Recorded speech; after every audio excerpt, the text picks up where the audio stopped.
Et bonjour à tous, j'espère que vous allez bien. Donc dans cette nouvelle vidéo, après avoir quitté la presqu'île Saint-Laurent, nous nous rendons à Ploumenac. Nous avons trouvé un joli petit spot, on a pris les vélos pour aller visiter. C'est avec un immense plaisir que je vais vous partager ces images. Donc j'ai fait quelques plans musicaux parce qu'il y avait encore beaucoup de vent. La météo nous avait annoncé un temps un peu mitigé. Pour le moment ça allait encore, quelques nuages, mais il faisait vraiment pas froid.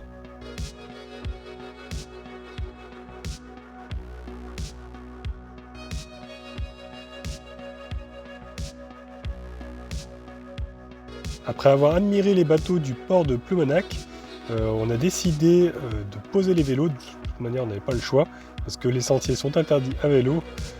On a pris le sentier des douaniers pour nous rendre au phare qui se trouve un petit peu plus loin, le phare Menruz. Sur le chemin, on a découvert une sorte de puits. Il y avait également un lavoir. Tout au loin, on avait la vue sur le château de Costaere. Alors c'est un château qui date du 19e siècle. Pour sa construction, ils ont utilisé uniquement du granit rose et de l'ardoise pour la toiture.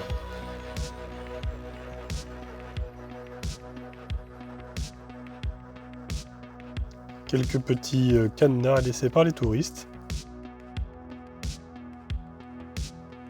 Et regardez-moi cette beauté, franchement, je crois que j'ai jamais vu des paysages aussi beaux. J'avais l'impression d'être un peu dans un autre pays. Vraiment, ça me fait penser à la Polynésie. Hein. C'est trop beau.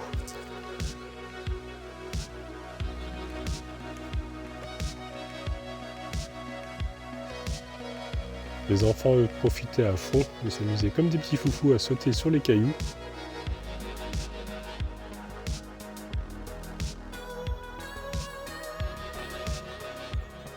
Ce sentier des douaniers est vraiment sympathique. Plein de petits chemins à découvrir.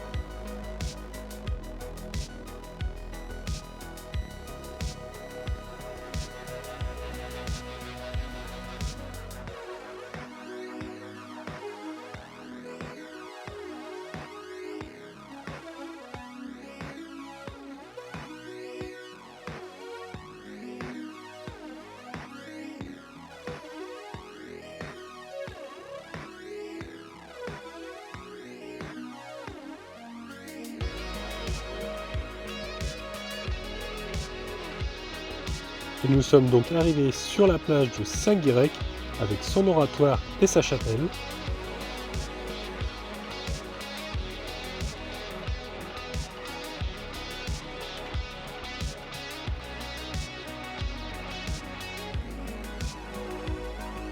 Donc cette chapelle fut construite au XVIe siècle par les moines de l'abbaye de Bégard.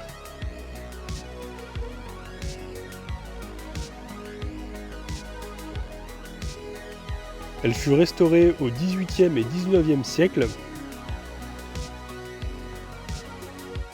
et elle est agrandie une première fois au début du XXe siècle et à nouveau en 1938.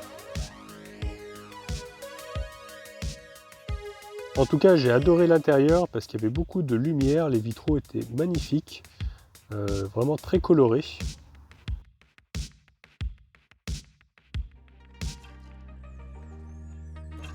Nous voici devant l'oratoire. Alors il y a une légende qui dit que les jeunes filles qui plantent une aiguille dans le nez du saint pourront se marier à la fin de l'année si celle-ci résiste à la marée.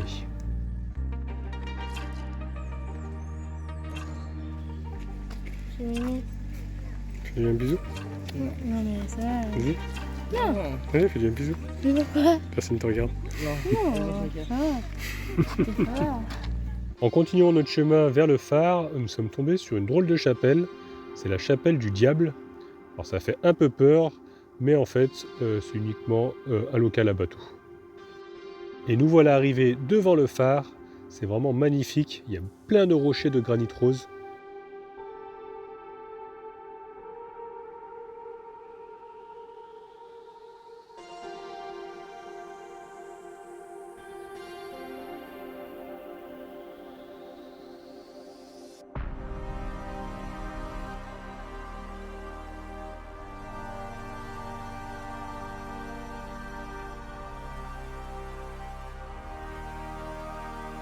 Il y a quand même pas mal de monde ce jour-là. En même temps, c'est les vacances, donc il y a beaucoup de monde.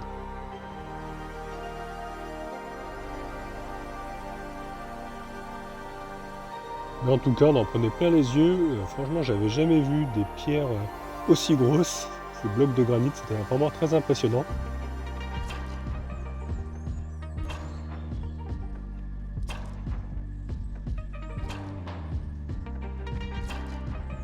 Et nous voici arrivés devant le phare. Alors celui-ci daterait de 1946, parce que le premier qui avait été construit a été détruit par les Allemands en 1944. Il nous offre vraiment une vue imprenable sur tous ces blocs de granit tout autour.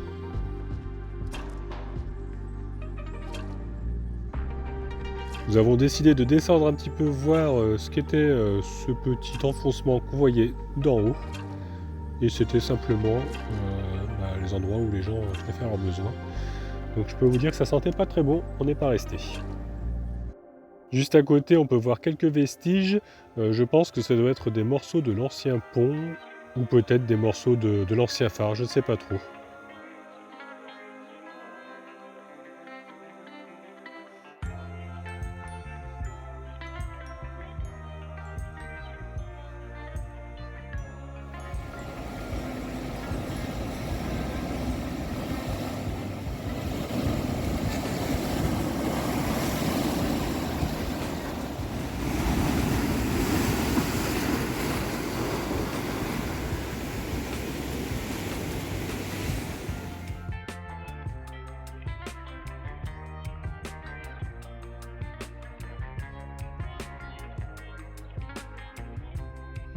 Bon, et puis après cette balade, on avait bien mérité une petite glace. Et comme vous pouvez le voir, il y avait vraiment beaucoup de choix. Il y avait même, alors, Bretonne, c'est super bon, et Queen Amman. Donc je peux vous dire qu'elles n'ont pas fait long feu. De retour au camping-car, j'ai décidé d'aller promener un petit peu Gros Toutou, parce qu'on ne l'avait pas pris avec nous, on était à vélo.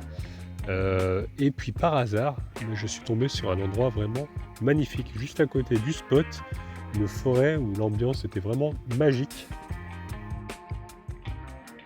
Il y avait des petits panneaux comme celui-ci avec un logo d'un dragon.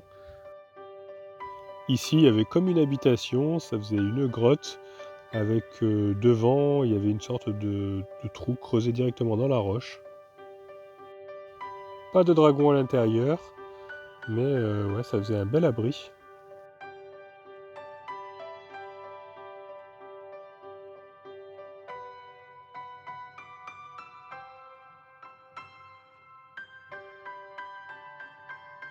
Avec Gros Toutou, on a continué un petit peu, et au loin, j'ai vu quelque chose, je me demandais ce que c'était, donc je me suis rapproché, et je suis tombé nez à nez avec un village de lutins.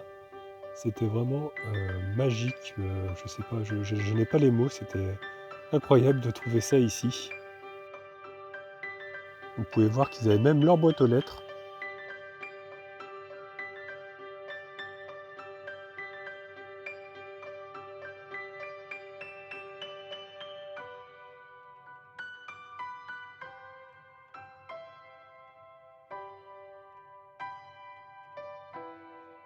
Il y avait un gardien qui surveillait le village, il faisait un petit peu peur quand même.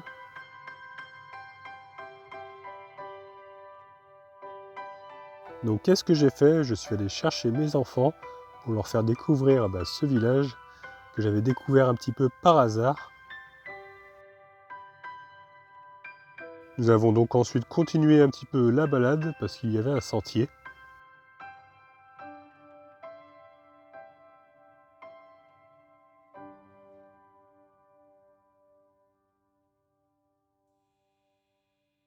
Et on s'est retrouvé à traverser une forêt de fougères arborescentes. Il y en avait vraiment beaucoup.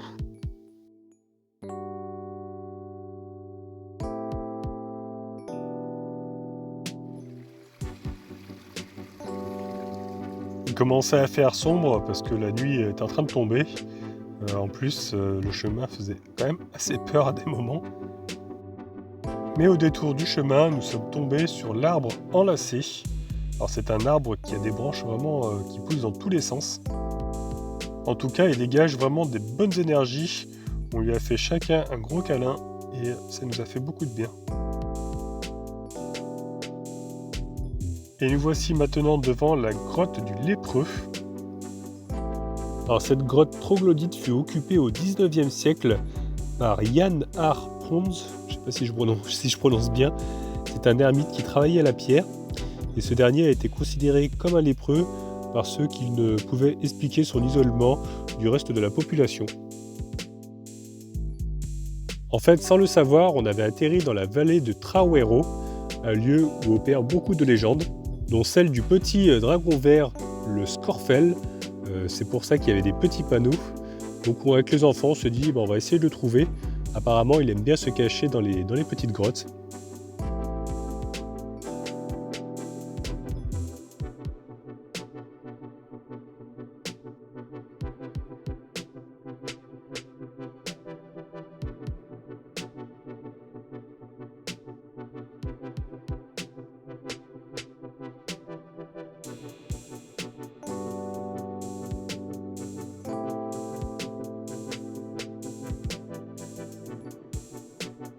Malheureusement, on a eu beau chercher de partout, on n'a pas mis la main sur ce petit dragon vert.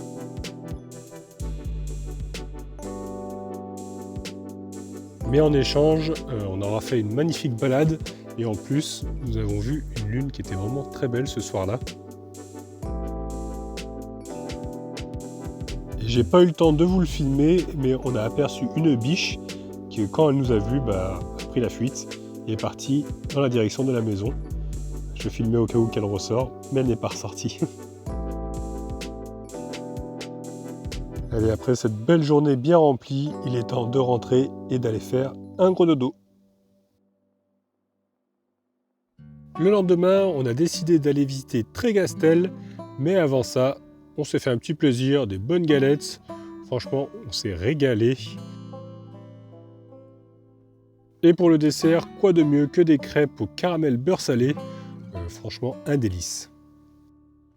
Une fois le ventre bien rempli, on a croisé un poulpipote.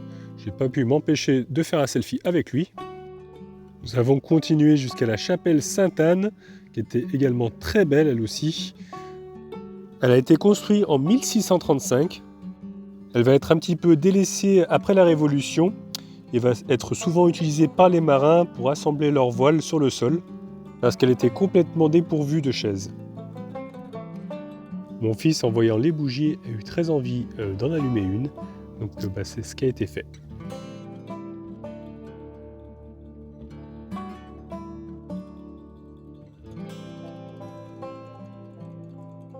Nous avons continué, nous avons trouvé une table d'orientation avec une vue magnifique, et puis nous avons vu le château Sainte-Anne, mais qui était en fait un club privé. Après avoir attaché les vélos, direction l'île Renotte. Et je crois que c'est l'endroit le plus beau que j'ai pu encore visiter, malgré qu'il y avait quand même pas mal d'habitations privées sur cette île. Mais il y avait vraiment un côté sauvage avec toutes ces roches. J'arrête pas de le dire, mais c'était vraiment magnifique. On a pris plein les yeux. On a même aperçu au large quelques dauphins, mais pas facile de vous les prendre en photo. Et nous avons décidé de nous poser sur une plage. C'était vraiment les derniers moments de baignade, parce qu'après on savait qu'il allait pleuvoir. D'ailleurs les enfants avaient un petit peu froid, donc on a décidé de reprendre notre chemin.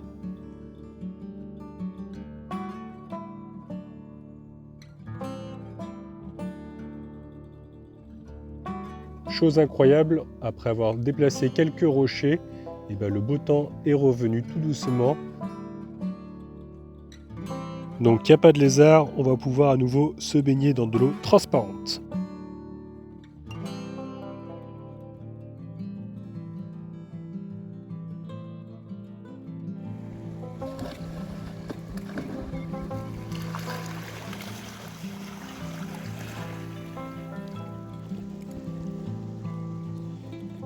Voilà les amis, c'est sur cette belle image d'un gros câlin à un arbre que je vais vous laisser. Voilà, c'était notre dernière journée de plage. Après ça, nous allons reprendre le chemin du retour. Donc, dans la prochaine vidéo, on va vous emmener au Mont Saint-Michel.